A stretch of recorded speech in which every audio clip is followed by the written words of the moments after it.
Hello everybody, my name is Shonda and welcome to my channel Under the Needle.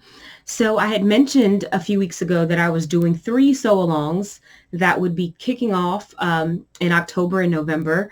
One of them is deco and I've been doing videos on that. The other one is the snowflake quilt, the snow-along, and I've been making videos about that, and I'll have to update those 2 sew-alongs. But this video here is for the 3rd sew-along that I was doing.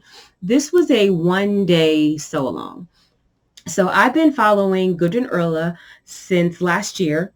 I mean, I had heard of her previously, but I didn't really start following her until last year. So last year she did something called a quarantine quilt along.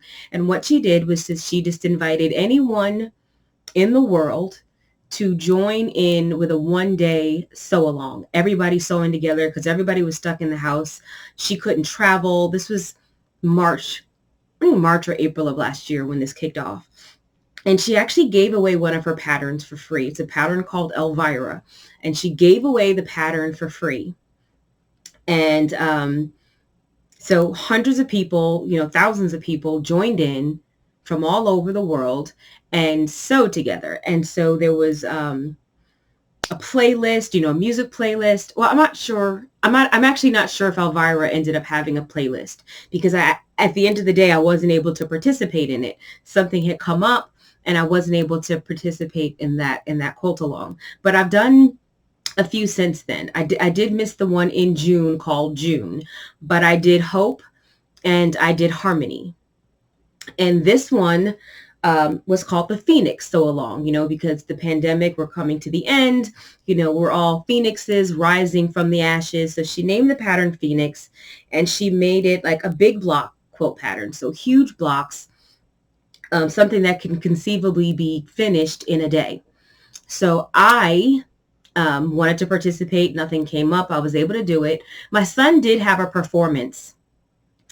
He had a band performance to go to on Saturday. So I did start early. So I did do some pre-sewing to make up for the time that I was going to miss when I was away. So I did some pre-sewing. But this pattern was really great.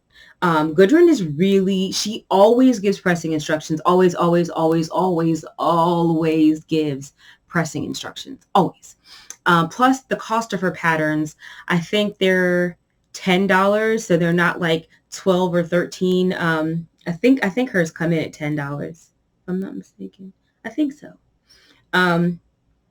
But always pressing instructions and always really, really, really, really easy to do.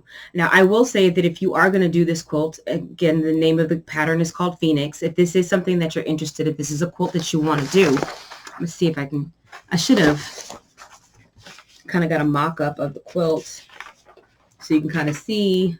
I don't have that with me. But you'll be able to see my quilt. So if it is something that you want to do, so a couple things. Basically, this quilt is designed to use fat quarters. There's multiple sizes. I chose to do the lap size. So to do the lap size, you need 10 fat quarters of a dark, 10 fat quarters of a light. Now, I did not have darks and lights really. Well, I had lights. But I had a couple of darks, but mostly mediums because I used a bundle by Aditya Sitar for Laundry Basket Fabrics called Bed of Roses. This is a fat quarter bundle that I picked up. Normally not quite my style, normally not quite the colors that I gravitate toward, but I did really like this bundle and I've had it for like 2 years now. And it's a larger bundle. There's like 30 some odd fat quarters in here or something like that, or 25. It was quite a few. So I was like, well, this might be an opportunity for me to use that bundle. Now, because my bundle has a lot of mediums, I don't have the definition. I don't quite have the definition. Like I don't have a stark of contrast between my darks and my lights because I'm using more mediums and lights. So I don't have that high of contrast, but I still like the way this came out. It's very soft. It's it's just very pretty. And I like it a lot. So, and I did get it done. So I'm super, super proud. And I got to use up a fat quarter bundle that I've had for quite some time. So that's another win. So I'm going to show you guys my quilt.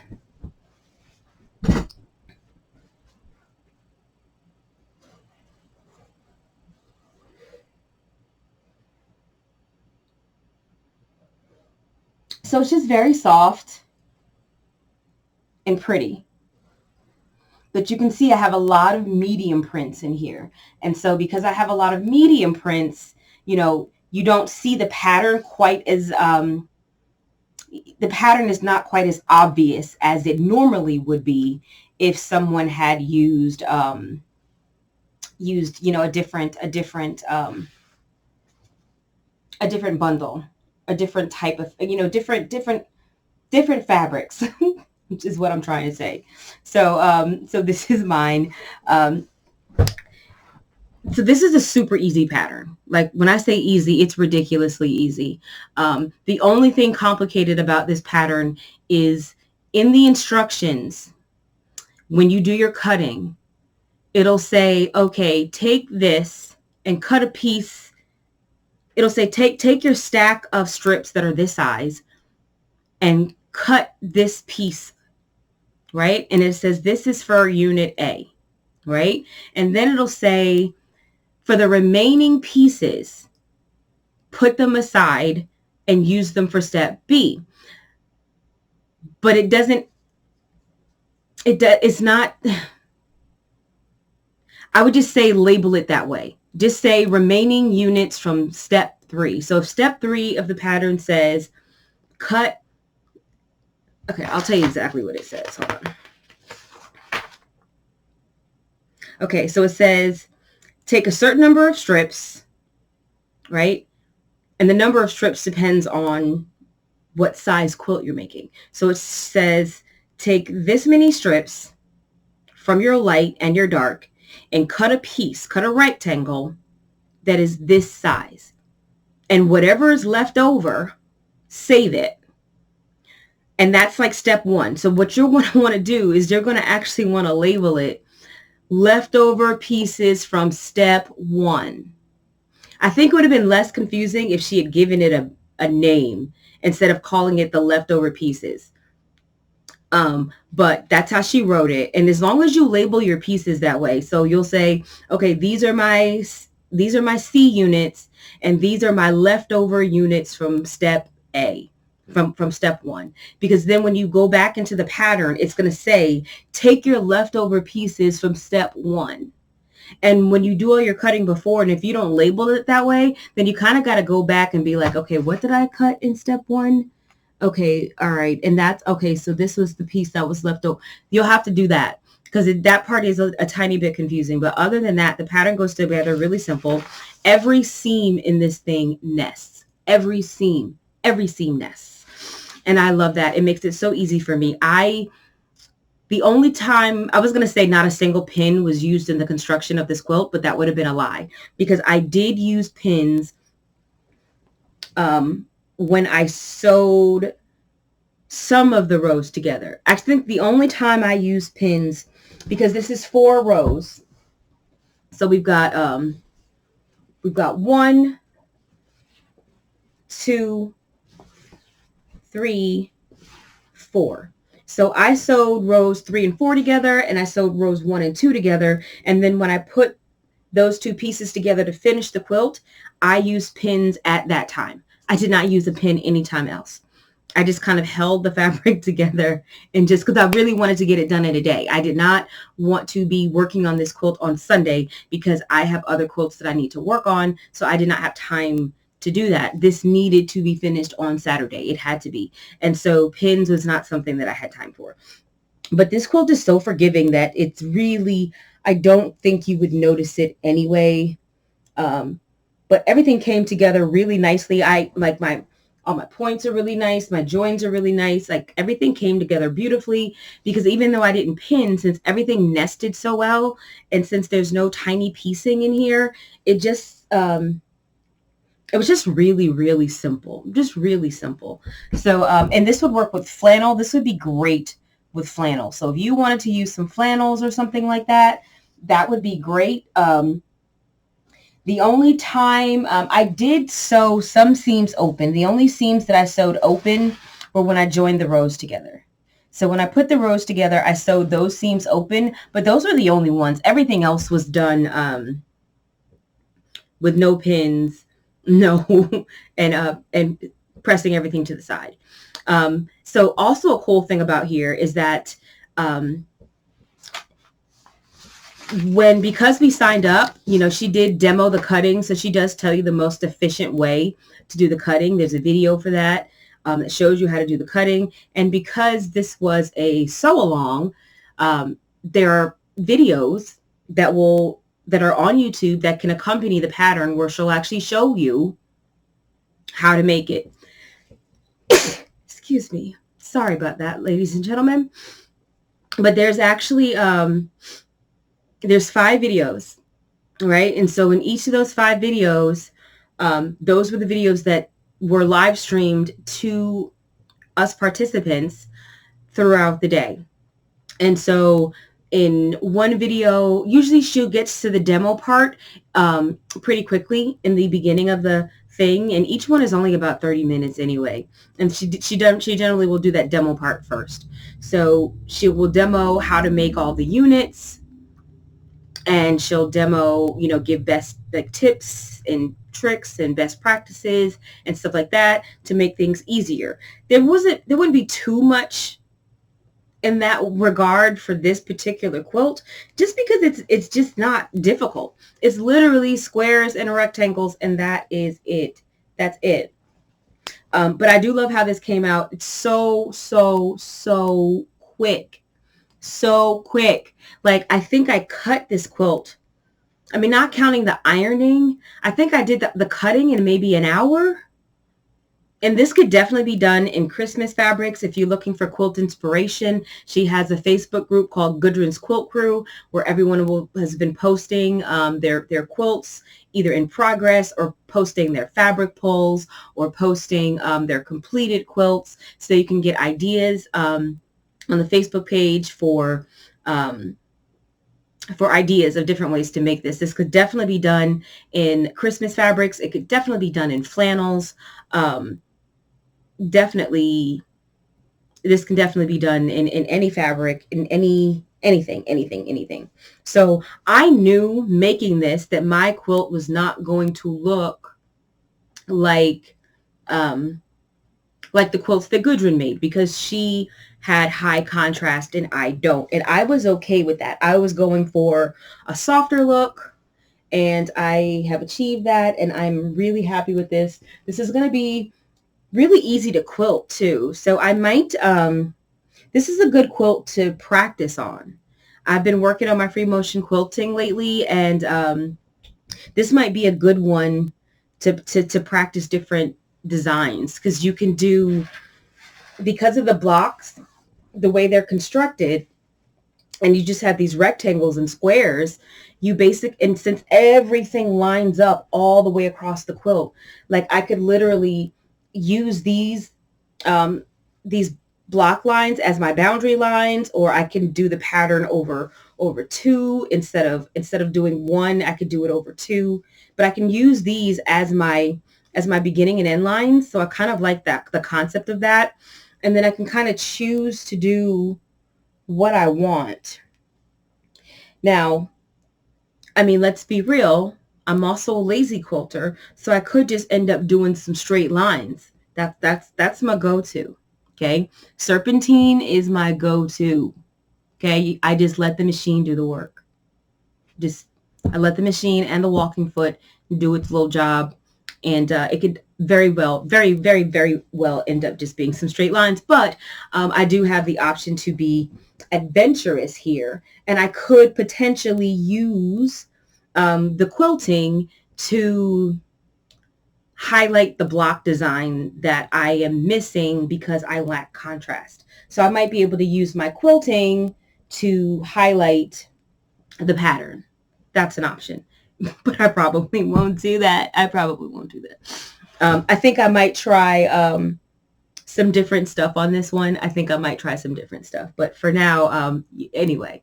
So this is So this is an update on the sew along that I did participate, that I did finish my quilt, but it's also a pattern review for the Phoenix pattern. I do recommend it. It's so easy. So easy. If you have a Stripology ruler, it's even faster. But if you don't, it's not a problem. I do have a Stripology ruler. I did not use it the entire time, though. I used it for specific things, but I didn't use it for everything. But I did take it out and I did use it, and it did make some things faster, but I did not use it exclusively. But I probably used it half and half my Stripology ruler. If you don't know what a Stripology ruler, if you've seen the June Taylor shape cut, it's like a large ruler with slits in it at specific measurements, at all the measurements, and well, I should say at whole and half number measurements. And so you basically just put your rotary cutter into the slot and cut. And it allows you to make multiple cuts without having to move your ruler, because you can set it once and then keep cutting. Sometimes I find personally with the Stripology ruler is that by the time I get everything set up and like level and I'm sure everything is straight, I usually could have just cut it with a regular ruler. But sometimes it does come in handy. Sometimes it does. And so I use it. I probably use my Stripology ruler 25% of the time, and then use my regular rulers the other 75. And then 1% of the time I might use my AccuQuilt. My AccuQuilt, whatever it's called. I barely use the thing. But anyway, that's my review for Phoenix. This is a good pattern. If you're looking for something flannel friendly, if you're looking for something big block friendly, if you're looking for something that you can cut in an hour or two and have put together in a day, this is your quilt. This is your quilt. It probably took me so long. Started at 10, ended at 6. I finished sewing this while the last segment of the quilt along was playing. So I probably finished this about 6:30. So from 10 to 6:30, so 6.5 hours. I was away for 2 hours, but I did do some sewing the night before. So if you're a relatively fast sewer, I mean, I don't consider myself exceptionally fast. If you've ever watched Kimberly Jolly, I'm not as fast as she is. She's a very fast sewer. I don't sew that fast. But I can sew pretty fast. I also took some breaks because I'm easily distracted. Very easily distracted. So I took some breaks. Like I made some food. But I would say actual sewing time would be approximately 6 hours if I had to guess, or maybe less. So definitely, if you need a Christmas gift, if you really want to make a flannel quilt and you don't want to deal with a bunch of small pieces and a lot of seams, this is your guide. This is your guide. And if you want more variety, you can, of course, use more fabrics. Or if you want less variety, you could use less fabrics. You could use some half yards. I mean, I probably wouldn't recommend half yards because you're just going to it's going to be almost impossible to not have your fabrics touching. That was really my only goal here, was to not have any same fabrics touch. I got lucky and I achieved that. But I was okay. I was willing to accept it if it turned out that there were some that ended up touching when I put the rows together, because I didn't lay out the entire quilt before I started sewing, right? You have like an A column and a B column. So I did my 2 A columns, which ends up being rows 1 and 3. I did those. And then I sewed them together. So then when I did columns 2 and 4, when I did those columns, I did not have enough space on my design wall to have everything up there. So I left my row 1 up there. I removed row 3. And then I did my layout for rows 2 and 4. So I knew that there would be nothing between 1 and 2 that would touch. And I knew that there would be nothing, but I didn't know if there was going to be anything with 2 and 3 that would touch, or if 3 and 4 would touch. Like, I didn't know. I just kind of crossed my fingers and hoped I got lucky, and I did. And so I don't have any 2 fabrics next to each other. However, even if I had, I don't think it would have been super noticeable in this quilt. So I'm going to show it to you again. This is my Phoenix quilt using the Bed of Roses bundle by Aditya Sitar for Laundry Basket Fabrics. I will put a link to the pattern in the description, and I'll put a link to Gudrun's Facebook group if anyone's interested in seeing the other Phoenix quilts that were constructed. And that's it for me. I have several other videos to do today, so you're going to see my face and this Giants jacket quite a bit. I did not watch the Giants game last night. Not last night, yesterday, so I don't know if we won or not. So, you know, here's to hoping that we did, because I'm not sure. But that's it for me, and I will see you next video.